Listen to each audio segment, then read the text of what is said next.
Cricbuzz Chatter at the end of day 5, but not at the end of the last day, because in their wisdom, in their foresight, the ICC had a reserve day, and we are going to use that in its entirety. 98 overs on day 6, and the game wonderfully poised.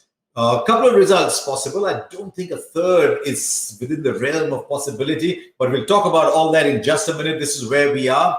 217 India. Then New Zealand played an innings in 2 parts today. They sort of went very slow early on. They crawled, and then they suddenly got up and sprinted and got to 249. Lead of 32, important. And India knocked that off and scored another 32, but lost 2 key wickets. End of day 5, India lead by 32. We've got Simon Doull alongside me. And the first thing Simon's going to tell me is tomorrow morning, when he opens the curtains, opens his door, opens the window, he's going to see sunshine tomorrow, Simon. Evening to you, Harsha. I am going to see sunshine for the first time. We got a glimpse, just a small glimpse today of it for maybe 15, 20 minutes. But we will see sunshine tomorrow. We will see a better day. We'll see a full day. And the good news, I think, from a cricketing point of view, is that the 98 overs actually have to be bowled. Doesn't matter what time we finish. The last hour cannot start until 83 overs have been bowled. Which is actually good in a sense, because it then leads us into what the likely scenarios are going to be. And we'll do that in just a minute. Let's look back at the day. And I thought, as I said a little while ago, New Zealand crawled and crawled and crawled. They made, 34 runs early on in that first session. And then suddenly they got 114 or so in 27 overs. It's almost as if at lunch someone told them, by the way, let's get a move on. But I thought the first session was important too, because it ensured that there wouldn't be a collapse. They ensured that New Zealand weren't going to lose this game. They lost those 2 wickets towards the tail end of that session. And then that session 2 ensured they went ahead. So pretty much New Zealand's day today. It was all about survival, I think, that first session. And the problem with survival, and when that's the only thing you're looking to do, if you put 2 wickets on the total, it all of a sudden can scare you. And I think New Zealand supporters would have been looking at that going, we are a bit worried now. And Indian supporters would have thought, okay, we can go bang, bang again, tuck, tuck, and we might have 7. And we might be right back on top of this game. So the innings from Kyle Jamieson and Tim Southee were vital. They were crucial. New Zealand have been the best in this World Test Championship scenario from 6 to 11. So the wickets lost from 6 to 10. New Zealand have put on the most runs of any of those teams in the World Test Championship. So you look at that innings from, de Grandon was a little bit iffy for mine, but Jamieson and Southee, they were crucial 51 runs that those 2 put together. And from a New Zealand point of view, that's kind of what saved them, I think, at the back end. The last 3 put on 57, India's last 3 put on 12. There's 45 runs, and the difference between the 2 sides was 32. A couple of things about India's bowling. I thought Shami was excellent, but towards the end started to look like he was tiring. India looked 1 seam bowler short, but also, and here's because you were there, if Jasprit Bumrah had bowled to form, then India may not have felt the absence of that one seamer. Yeah, that's twofold, that, isn't it? The lack of preparation, and I talked about it last night, the intra-squad matches are fine, and it's all well and good. And New Zealand had them prior to the test match at Lords. It's just the fact that as you get late in the day and as you get later in your spells, 20, 21, 22, 23 overs, your legs get heavy, and they are going to, because it's the replication of match intensity that you cannot get from playing 4 overs of 2020 cricket and playing intra-squad matches. It just can't happen. Now, everybody tries to do it, but it won't happen. 25, 26, 26. If India were asked to come out tomorrow afternoon and front up, they would find it very difficult. The beauty from New Zealand's point of view, after a long first inning spell, yes, they've had those test matches to prepare already, but they had a fully washed out rain day. So their bowlers were fresh as daisies coming into today. They had all this rain, they had all this time off, played table tennis and had massages, and they were all okay. India, if they had to come out, if you had to ask Mohammad Shami and Jasprit Bumrah, Nishant Sharma to come out tomorrow and bowl another 55, 60 overs in the afternoon, they will just look a little bit down on pace and down on intensity, I'm sure. So I was impressed, though, today. Shami found that length. We've talked about it last night. He found the right length today, got a little bit fuller, found the edge of the bat or found the wickets, found the pads. He was brilliant today, and Ishant Sharma as well. I mean, I saw the graphic you put up of the normal English length in an English summer, and Shami was significantly behind. And you saw when he bowled full, I thought the most dramatic representation of that was the wicket of BJ Watling. Now, we're talking of a proper batsman. We're not talking of a wicket keeper who holds a bat in hand and comes out. Watling's a proper batsman. Averages 37, 38 from where he bats. But it was the fuller length. Had the same ball been a meter short, would probably have seemed a little bit more and missed off stump or might have gone over the stump. The length was the key. Yeah, they missed the bat, don't they? And we saw that from yesterday, I think. And I talked to Ravi Ashwin after the game, interviewed him. He said he bowled really well yesterday. He did bowl well, and it always looks good. And this is what I'm saying about Shami in these sort of conditions. It looks good when you're beating the bat all the time, but if you're not getting wickets, it actually doesn't do you or the team any good. When you're getting wickets, you got Fuller, look to get driven. You know, Ross Taylor's one. It was a drivable ball, but just didn't quite get on top of it. So to me today was all about Shami's length and that intensity. As it dropped off at the back end, yeah, it looked a little bit slower, but it was those key wickets this morning, the one of Ross Taylor, the one of BJ Watling. They were beautiful deliveries. He got it full enough and found that right English length with the Duke's ball. Bumrah a little underdone because these are fantastic conditions to bowl in. He's one of the best in the world. Little underdone or just an off day, like batsmen don't time the ball some days, just an off day? Yeah, just an off day, I think. I mean, we know how good he is. The stats don't lie. He is class. And, just wasn't quite his day today. And you have those. I mean, we have to keep reminding people. I have to keep reminding myself, that's the amount of good days I had in Test match cricket after 32 of them. You don't have that many really good or great days. You just have to remind yourself that sometimes it doesn't work. Yeah, and now we're going into a sixth day, and it's time, Simon Doull, to put you in the hot spot.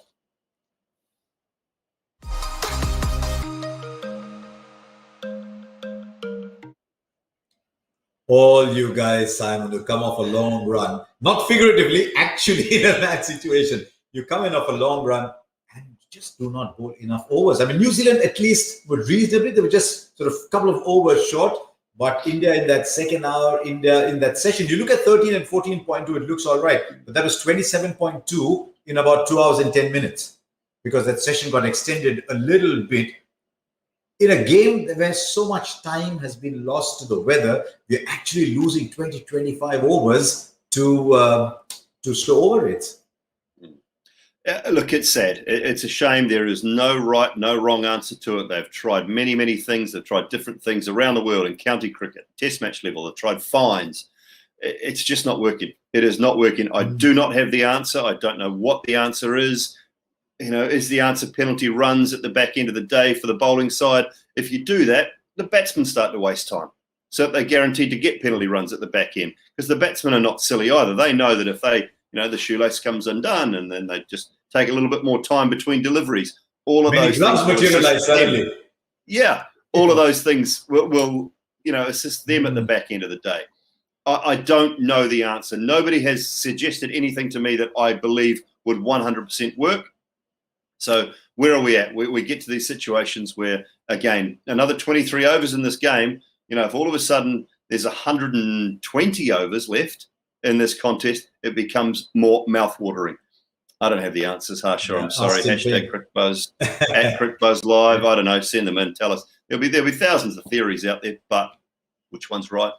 I mean, captains have missed games because of this. Australia have missed a possible qualification to the World Test Championship final because they lost 4 points. Today, West Indies have been docked 6 points. I mean, not only did they lose a test, they also bowled 3 overs short. They've been docked 6 points. But we're still getting slow over rates. And hopefully, as Simon said, not hopefully, but that's what it is. 98 overs tomorrow. Who knows? I mean, how long will we be playing? Luckily, it's a sunny day, so you can bat on. And sunset, I noticed, 21st was the longest day. Sunset's about 9:30. Can you imagine? 9:30. So I don't think light will be an issue. It's still light enough now. I look out my window, Harsh. It's still actually, the clouds are around. If it was bright blue sky, you'd be playing. You'd still be playing now. How long is it light on a summer day in New Zealand? 10 o'clock? In the Oh, it's central Otago in the South Island. I mean, you can get to 9:30, 10 o'clock and it's still quite light. Absolutely. Can you imagine? I'm going to bed. I'm going to bed. It's hot outside. Oh, no, it's not hot. It's bright. It never gets hot in Otago, Dunedin. I got scared out of my wits today when Simon said, this looks a bit and feels a bit like Dunedin. No, nothing feels like Dunedin when it's cold. I'm just reminding people, I was in Dunedin, Simon, 1992, India playing New Zealand in a World Cup semi-final. And I'm doing commentary with Jeremy Coney, and I said, it's so cold. And someone actually came and gave me wicket-keeping gloves to wear.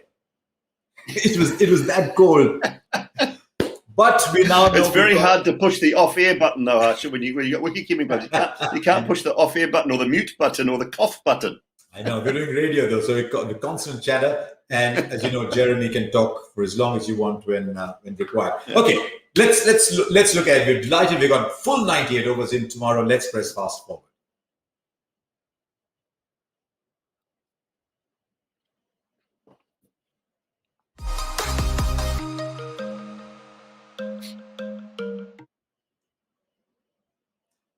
Fast forward. Fast forward. Okay, we got that. We got fast forward. 98 overs left. India 32 had 2 wickets in hand. How long do India need to bat to be absolutely certain? I sort of budgeted. I thought with over rates, whatever, 1991. But now that you've cleared the doubt about the last hour after 83, you're going to get 98 overs in. India would need to bat 60 of those. If India bats 60, get about the over run rate, they're going about 150. Between the lead is 108 with 30 left. 32 left. It depends who's batting, Harsha, doesn't it? I mean, we know that Virat Kohli scores quickly. We know that if Rishabh Pant comes in and gets going, he scores quickly. It depends on what India look to do. And again, we go back to this morning's scenario and what we talked about last night. India aren't going to go out and force the issue from ball one tomorrow morning.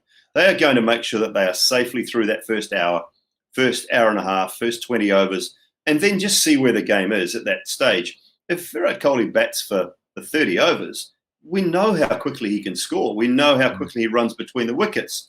We know what Rishabh Pant can do if he comes in. I don't see anyone really forcing the issue, but I also don't see, and you know, maybe I'm talking with my New Zealand hat on a little bit, if New Zealand got bowled out inside of 45, 50 overs, they don't deserve to win. If you can't bat 50 overs in a test match, there's something wrong, especially on a surface that is getting better to bat on. So I don't see the issue being forced by either side at this stage because there is too much at stake. Yeah, New Zealand don't need to force the issue because if they continue taking wickets, the situation happens by itself. I thought the Rohit Sharma wicket could well be a turning point. India going in 60 for 1 with Rohit Sharma well set and ready to bat the next morning. It's completely different from India 60 for 2, a top order batsman who's looking secure. Gee, that team Southee. He was looking good again. I mean, Tim Southee is just continuing to evolve as a cricketer, as a bowler in particular, and he's been so good. He was brilliant again. You know, Lords, he was brilliant against England. He's been fantastic here. Not at his absolute best in the first innings, but he's shown tonight and this afternoon how good he is and how crucial a part of this New Zealand setup he is. So 2 for 17 off 9. Trent Boult, it just has looked a little bit out of sorts, a little bit underdone. I thought Jamieson bowled another fantastic spell. He's miserly. Time and time again, Kyle Jamieson is miserly, and that's been one of the great contributions to the early part of his career. I mean, there were some comments going out saying, Kyle Jamieson, you've got a good contract. You don't have to come out and bat like you're auditioning for RCB. You've got a good contract. Just saying that. But he's been such a great find from that height, swinging the ball. And the one thing in New Zealand's favour, I will say, I'm not just talking up New Zealand to the detriment of India, but I will just put the cards out there. There's always one fresh fast bowler available to New Zealand. Because they're playing 4 and Colin de Grandhomme can come and bowl a few, there's always one fresh fast bowler available. What would Virat Kohli have given for one fresh fast bowler today? But that's the team you picked, and that's a team that seemed right at that point. What are you calling it? Okay, I'll ask you to give odds. Draw, New Zealand win.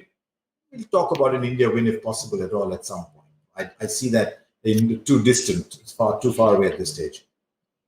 Yeah. Look, I'd probably give it a 90% draw.